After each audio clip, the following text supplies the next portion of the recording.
Assalamualaikum warahmatullahi wabarakatuh. Berikut adalah video aksi nyata diferensiasi dalam pembelajaran bersama saya Lisdani Zusnavia dari SMP Negeri 2 Kembang, Kabupaten Jepara.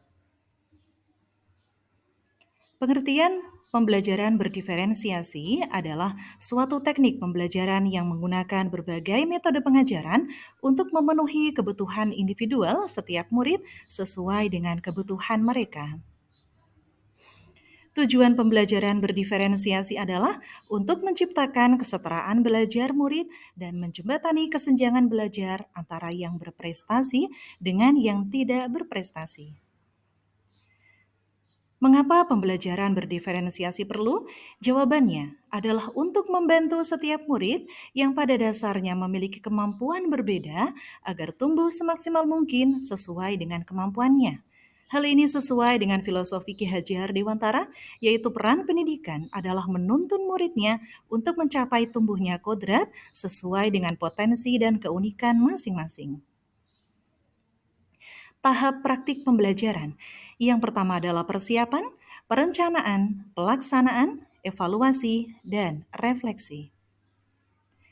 Persiapan yang akan dilaksanakan, tahap pertama adalah menentukan tujuan pembelajaran, tahap 2 memetakan kebutuhan murid di kelas, tahap 3 menentukan strategi dan alat penilaian yang akan digunakan.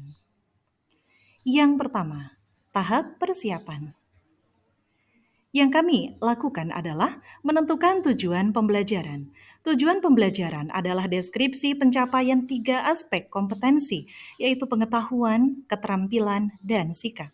Tujuan pembelajaran yang disusun dengan memperhatikan eviden atau bukti yang dapat diamati atau diukur pada murid sehingga dapat dinyatakan mencapai suatu tujuan pembelajaran.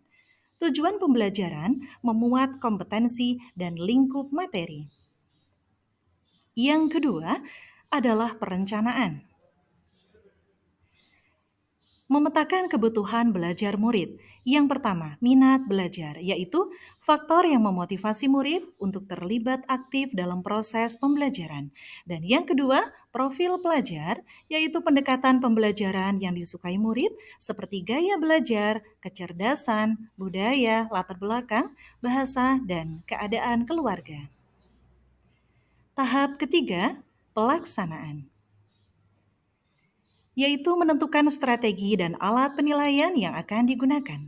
Pembelajaran berdiferensiasi dibagi menjadi 3. Yang pertama adalah diferensiasi konten, yaitu versi pemberian materi kepada murid berdasarkan keterampilan, profil pelajar, dan pengetahuannya yang sejalan dengan tujuan pembelajaran. Yang kedua, diferensiasi proses, yaitu variasi penyampaian materi, variasi dalam aktivitas untuk memahami materi versi tingkat kompleksitas.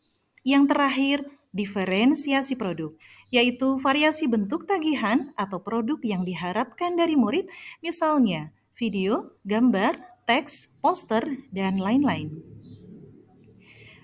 Berikut adalah modul ajar pembelajaran diferensiasi yang saya lakukan.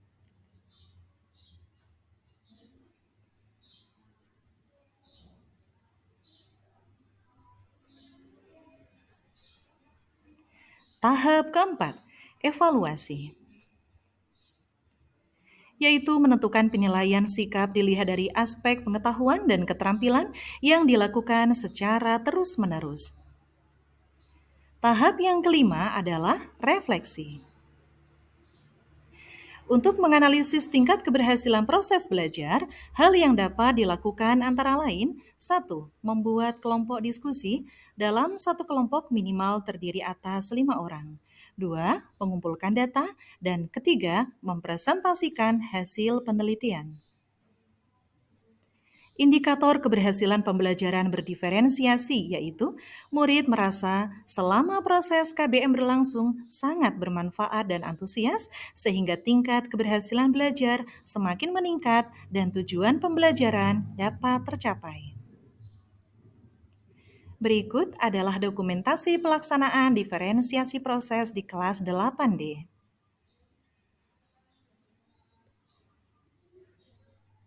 Berikut adalah umpan balik yang telah dilaksanakan oleh murid kelas 8D. refleksi diri. Dengan adanya pembelajaran berdiferensiasi, kita bisa menyadari keberagaman murid. Murid yang memiliki perbedaan latar belakang, minat, dan kemampuan masing-masing dapat memperoleh perlakuan yang sama tanpa ada yang merasa dibeda-bedakan. Semoga video ini menginspirasi. Terima kasih. Wassalamualaikum warahmatullahi wabarakatuh.